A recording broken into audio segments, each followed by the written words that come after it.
Days later, when Secretary Powell addressed the UN about weapons of mass destruction, he deliberately left out any reference to attempts to buy uranium from Africa. I didn't use the uranium at that point because I didn't think that was sufficiently strong as evidence to present before the world. CIA officials warned members of the president's staff the intelligence was not good enough to make the statement Iraq tried to buy uranium from Africa. In October, for the Cincinnati speech, not for the State of the Union, but the Cincinnati speech, George Tenet asked that this be taken out of the Cincinnati speech, the reference to yellow cake.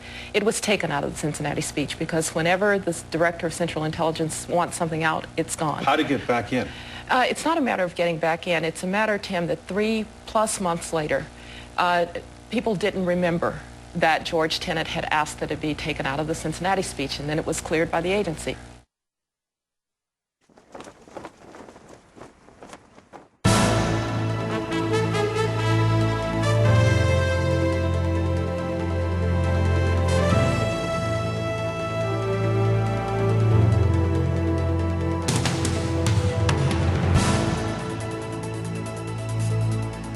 First of all, it should be noted that Colin Powell's speech to the United Nations was theater, a masterful theater, effective theater at the time. Here's a man who has tremendous credibility, who presents himself to the Security Council, to the American people, to the international public, and stares the camera in the eye and says he knows Iraq has weapons of mass destruction.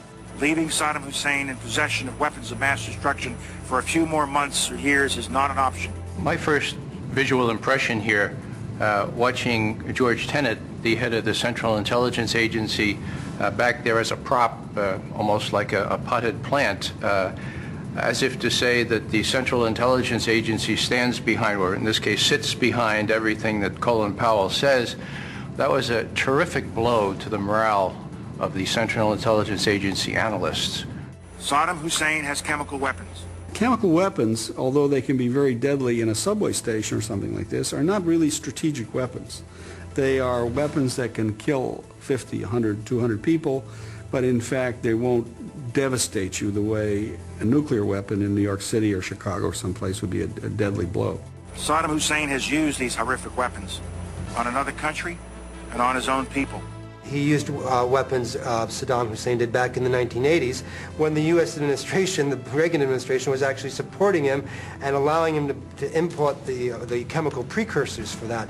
Donald Rumsfeld, actually, as a special envoy for Ronald Reagan back in those years, helped, open the door for better relations between Washington and Baghdad. Colin Powell spoke of thousands of liters of anthrax that were unaccounted for, and he said they're probably hiding it. And then he held up a little vial of white powder. And he said, a couple teaspoonfuls of white powder like this, if launched against American cities, could kill thousands of Americans. If he was truly to reflect the Iraqi capability, he would have held up a bottle of Diet Coke and said the Iraqis produced anthrax that looked like this. It has a shelf life of 3 years. The last known production batch came out in 1991, so even if Iraq was hiding this brown sludge liquid, it would be useless today. Just a few weeks ago, we intercepted communications between two commanders in Iraq's 2nd Republican Guard Corps. If you know anything about Iraq, they have very strict communication security procedures. So you would never have military personnel speaking in the clear over a radio about sensitive subjects. On the left is a close-up of one of the 4 chemical bunkers. There were never any chemical weapons in that facility. I'm intimately familiar with that facility. I've inspected it a number of times. Other inspectors have inspected it many more times than I have. To believe they were proof is to believe the statement that Iraq would put its crown jewels in the one building or one of the few buildings that either the United States will bomb first or the inspectors will go to first. The truck you also see is a signature item. It's a decontamination vehicle. The UN weapons inspectors knew that the trucks shown by Colin Powell in those photographs were fire trucks, not decontamination trucks. I would have to comment here on Secretary of State Colin Powell's debut as an imagery analyst. It was highly embarrassing for those of us who know something about the business. We couldn't tell whether this was an honest mistake by those who now do the imagery analysis, who now report to the Secretary of Defense, unlike our day when they reported to the Central Intelligence Agency, Whether that was the case or whether perhaps Colin Powell was being set up. From our point of view, I mean, we do all kinds of analysis of satellite imagery. You can't form any conclusions on what's going on inside the building. They could have been building tractors. They could have been doing nothing inside that facility. Now look at the picture on the right. You are now looking at two of those sanitized bunkers. The signature vehicles are gone. It's been cleaned up, and it was done on the 22nd of December as the UN inspection team is arriving. Vehicles, they rotate from site to site. And so the absence of the vehicle on the second photo, which we know is the 22nd of December, could just as easily be explained by the normal rotation, because you didn't tell us the date of the first, and it was several weeks before. We have noted that the two satellite images of the site were taken several weeks apart. The reported movement of munitions at the site could just as easily have been a routine activity as a movement of proscribed munitions in anticipation of imminent inspection. We have first-hand descriptions of biological weapons factories on wheels and on rails. These mobile labs have now been shown to be nothing more than hydrogen generation facilities. Here you see both truck and rail car mounted mobile factories. When you take a look at the mobile labs that Colin Powell discussed, he didn't put up photographs of these facilities. He put up artist renditions of these facilities. Why? Because we have no proof they exist. This video of an Iraqi test flight obtained by UNSCOM some years ago shows an Iraqi F-1 Mirage jet aircraft.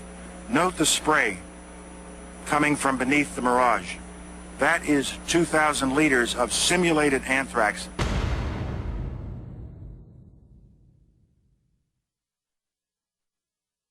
Iraqis continue to visit bin Laden in his new home in Afghanistan. George Tenet's analysts had spent a year and a half of torturous investigation, torturous analysis, to see if there were ties between Al-Qaeda and Iraq. They found none. Our conservative estimate is that Iraq today has a stockpile of between 100 and 500 tons of chemical weapons agent. So the Secretary of State is telling us that our conservative estimate is that Iraq possesses between 100 and 500 tons of chemical weapons agent, enough to fill 16,000 warheads on the battlefield. Where are they? What happened to them? My suspicion is that this is not our conservative estimate, that this sounds very much to me like our neo-conservative estimate. Iraqi denials of supporting terrorism take their place alongside the other Iraqi denials of weapons of mass destruction. It is all a web of lies. It was a masterful performance, but none of it was true. Where are all these weapons? Where is all this VX? Where is all the anthrax? The reality is that between the original UNSCOM inspections and the UNMOVIC inspections, you destroyed, with those inspections, 90 to probably 95% of the Iraqi arsenal. The first Gulf War destroyed almost nothing. And, post-war U.S. battle damage assessments confirm that. By 1998 at the latest, those inspectors had discovered most of the weapons of mass destruction, and the Iraqi programs at that point were essentially at an end. The inspection regime worked. It was the most intrusive inspection regime in history, and it worked. And at the end of the day, that's another reason why we went to war for nothing.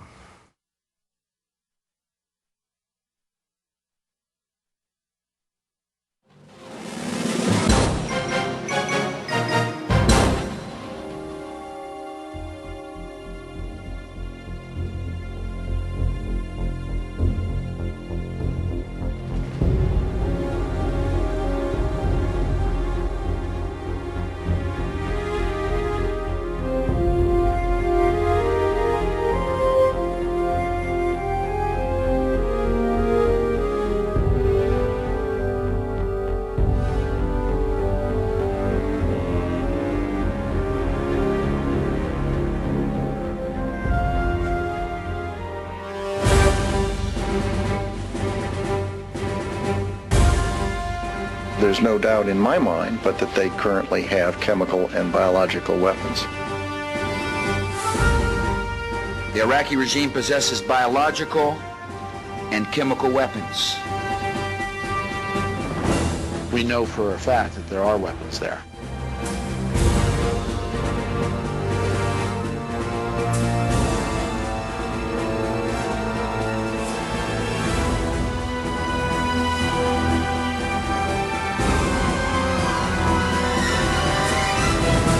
We found the weapons of mass destruction. We found biological laboratories. Everybody knows that Iraq had weapons of mass destruction. I have every reason to believe that the intelligence that we were operating off was correct. No question we have said that Saddam Hussein possesses biological and chemical weapons. We know where they are. They're in the area around Tikrit and Baghdad and east, west, south, and north somewhat. And all this will be made clear in the course of the operation for whatever duration it takes. And are you confident that you'll also find weapons of mass destruction? I believe we will find evidence of the programs of chemical and biological weapons, yes. How about the actual weapons? Well, I just don't know. Let's wait and see what the team that's over there... Inspections continue with our new exploitation teams that have been brought in.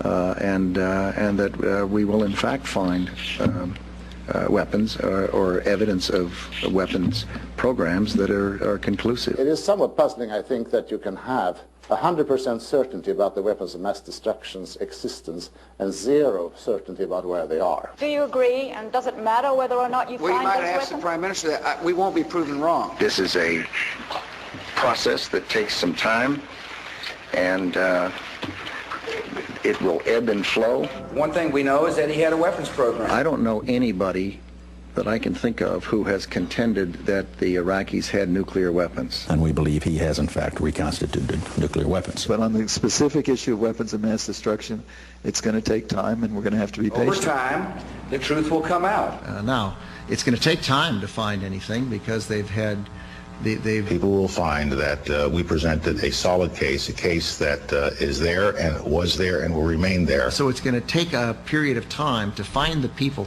I don't think we'll discover anything myself. I believe that we will find the truth, and the truth is he was developing a program for weapons of mass destruction. I think what will happen is we'll discover people who will tell us where to go find it. You're not going to find it simply in a house-to-house search. You're going to find it when people start to talk to you. It is not like a treasure hunt where you just run around looking everywhere hoping you find something. I just don't think that's going to happen. The inspectors didn't find anything, and I doubt that we will. Our people are going to find out the truth, and the truth will say that this intelligence is good intelligence, no doubt in my mind. What we will do is find the people who will tell us. There are a lot of people who lie and get away with it. And that's just a fact. Is U.S. credibility on the line over weapons of mass destruction in Iraq? I'm not exactly sure what that means.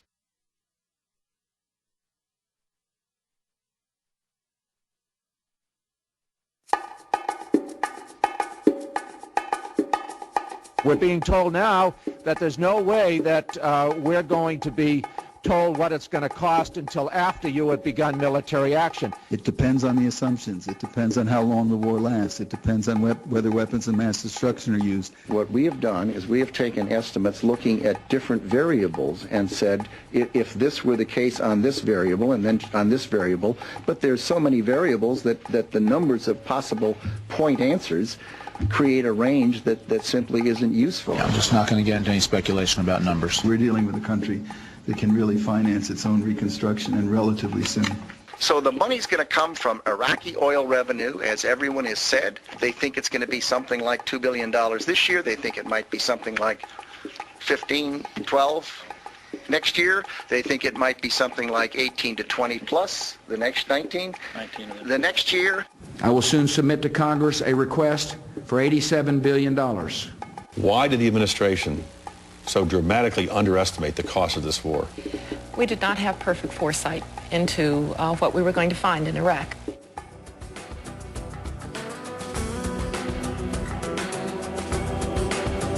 Just 16 words in the State of the Union address, words that we now know were misleading.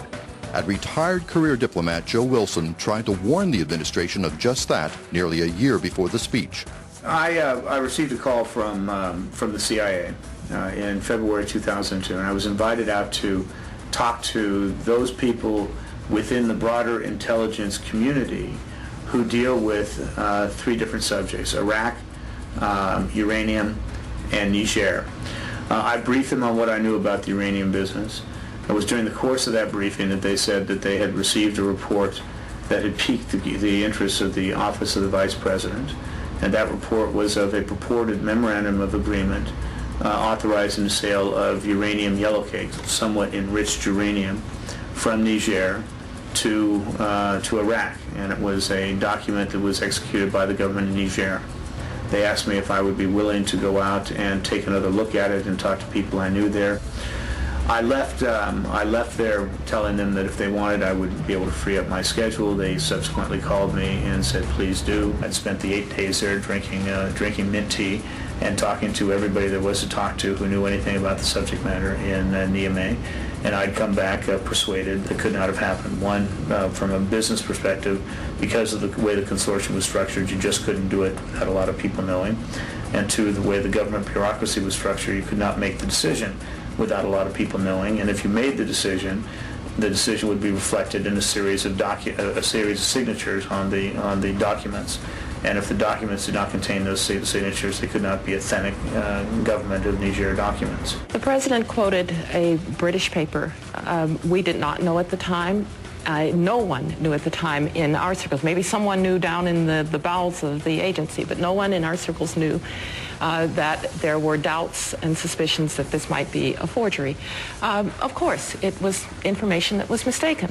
Now, given what I knew about where the question had originated, and given what I knew about the way the government works, I knew that people in her circle did know. Based on thorough analysis, the IA has concluded, with the concurrence of outside experts, that these documents, which form the basis for the reports of recent uranium transaction between Iraq and Niger, are in fact not authentic. Numerous French words were misspelled in the documents. One of the letters was signed by a Niger official who had left office 10 years ago. Several dates in the documents did not match the day of the week. Several of the names and titles of officials mentioned in the documents were incorrect. We all know that the documentation on yellowcake from Niger was a fake, but why doesn't anybody say who did it, who faked the document? And why don't we take another look then at the same stream of consciousness that was prevailing at that moment on the aluminum tubes and even the trailers, the bioweapons trailers that were so ballyhooed. At that point, someone's got to say, who is putting this intelligence out there and why? And I don't think that question's been answered, and maybe because the answer is known, and it's not a pleasant one. Who was it that asked for this review of the Niger nuclear material question? It was the Vice President. Mr. Wilson, former ambassador, was sent to Niger in response to the Vice President's questions about this issue. So assumedly, the Vice President got a report back in response to his question, and that report contained the Wilson memo, his assessment of the situation. The question remains, who did the document? Who forged the document? And why? The list is possibly short. Somebody ought to be able to work on that. Wilson says his family is the subject of a smear campaign by senior administration officials.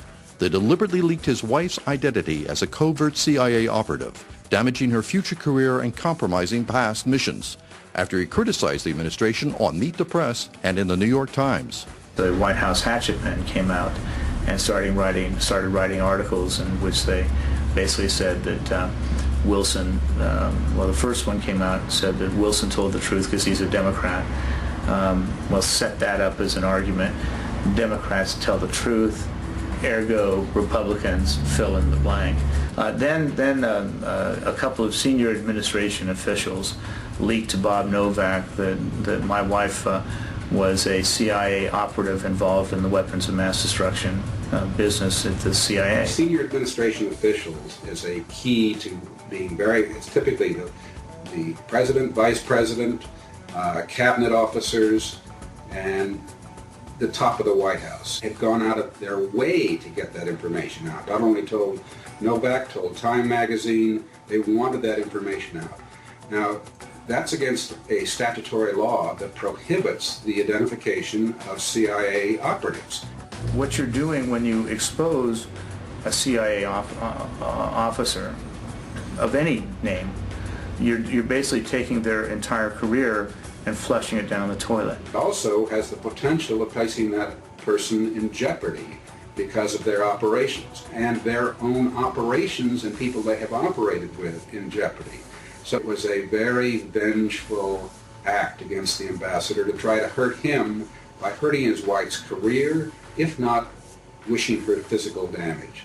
I had never seen a dirty trick that could be a hit.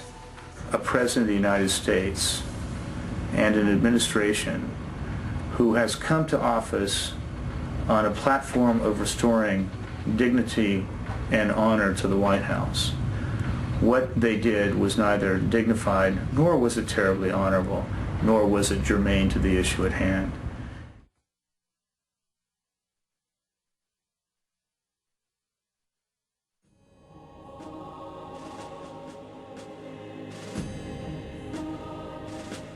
It is fair to say that the Iraq War was a diversion from the war on terrorism. It certainly meant that people weren't paying as much attention to Afghanistan as they should have, and the resources that might have gone to Afghanistan ended up being focused more in Iraq.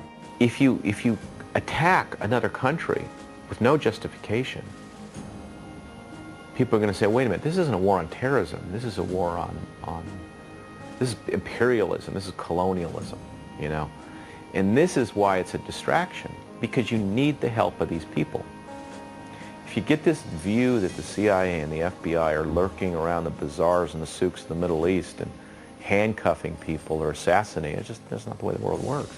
You've got to have the help of the locals to identify these people and either put them in jail or remove them from positions where they can do harm. In January of 2002, as I was sitting in the bunker of the U.S. Embassy in Kabul, Afghanistan, and I and several colleagues were sitting around the one little working TV, and lo and behold, here came the infamous statement of the axis of evil, you know, Iraq, Iran, and North Korea. And we all looked at ourselves and went, oh my God, you know, here we are kind of in ground zero of Afghanistan.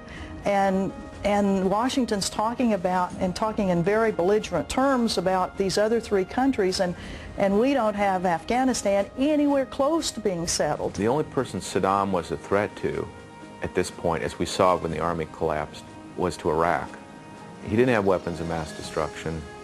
He wasn't scaring anybody. He certainly wasn't scaring the Iranians or the Turks or the Saudis or anybody else. It was a state that was on the verge of failure. Now it is a failed state. Failed states cause terrorism. You can name them. Afghanistan, Lebanon, Somalia. Anytime you create a vacuum, it's where people flock to or discontented to fight wars. The only real connection is that having invaded Iraq, we are very likely to make it a focus of terrorism.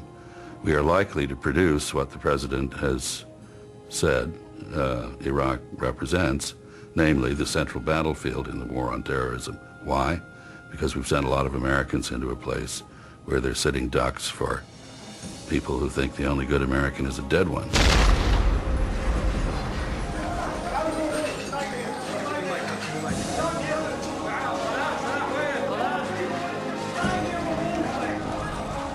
"22 people were killed in the attack. About an hour ago, a massive car bomb ripped out the corner of the building here, and the casualties are still coming out."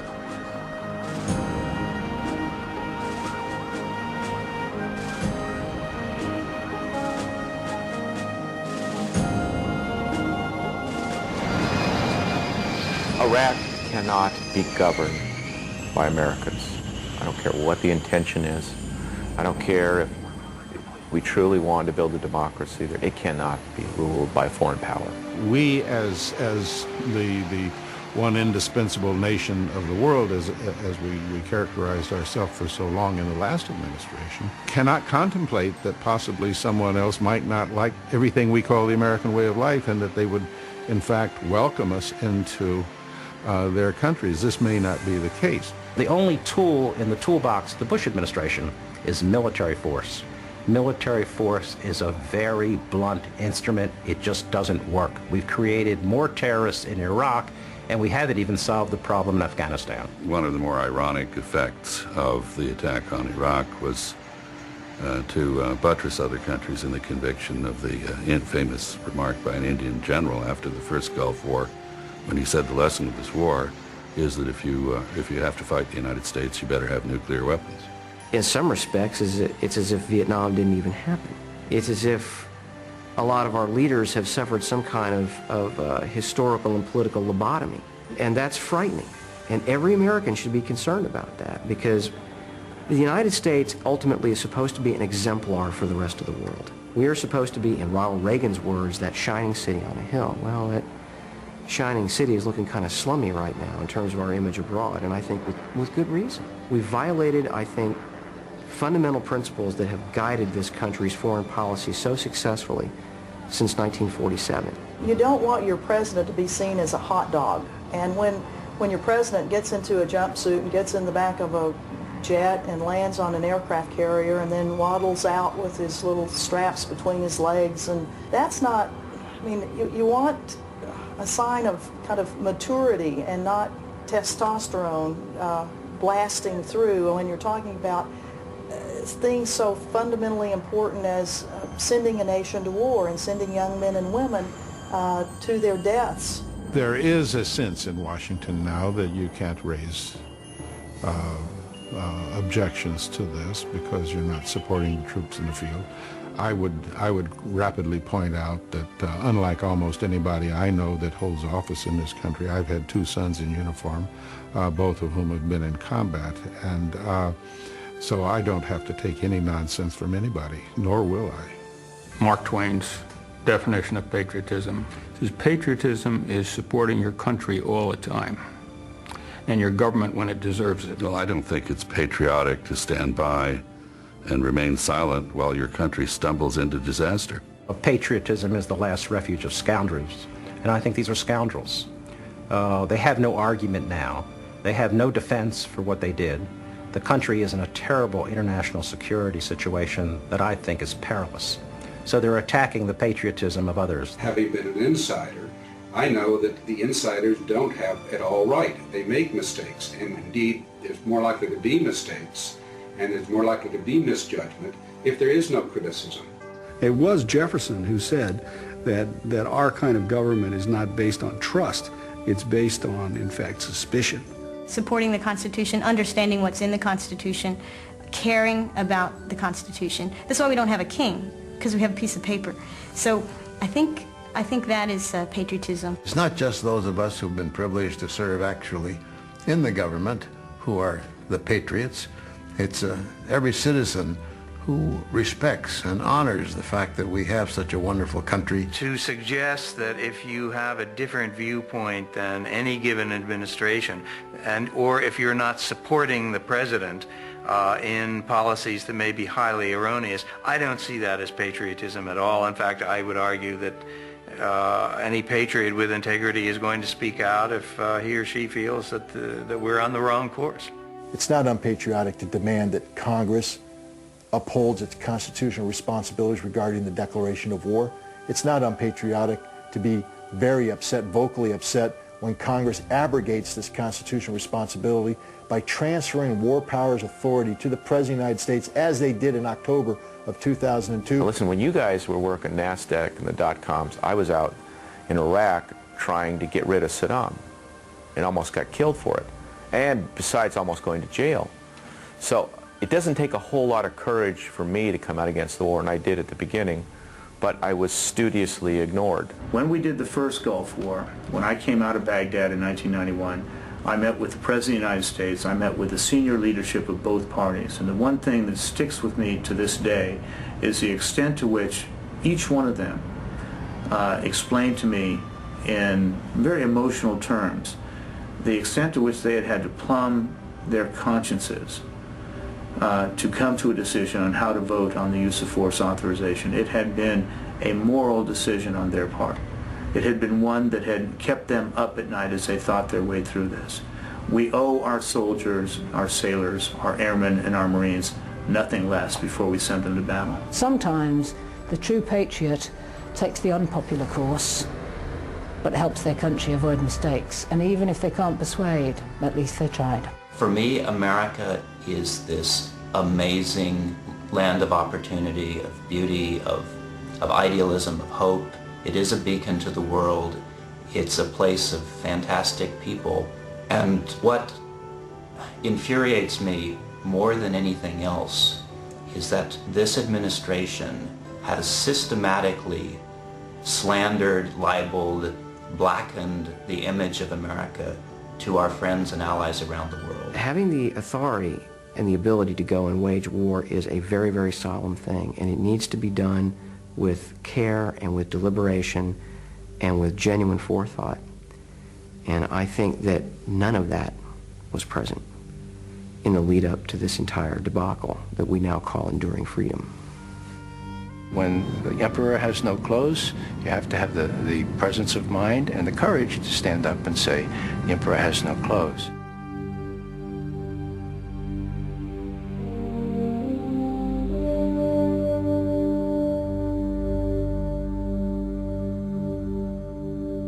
Let me comment on that. I'm not so sure the role of the United States is to go around the world and say this is the way it's got to be. We can help. And maybe it's just our difference in government, the way we view government. I mean, I want to empower people. I want to help people help themselves, not have government tell people what to do. So I'm not exactly sure where the Vice President is coming from, but I think one way for us to end up being viewed as the ugly American is for us to go around the world saying, we do it this way, so should you. Now, we trust freedom. We know freedom is a powerful force, much bigger than the United States of America, as we saw recently in the Balkans. But maybe I misunderstand where you're coming from, Mr. Vice President, but I think the United States must be humble and must be proud and confident of our values, but humble in how we treat nations that are figuring out how to chart their own course.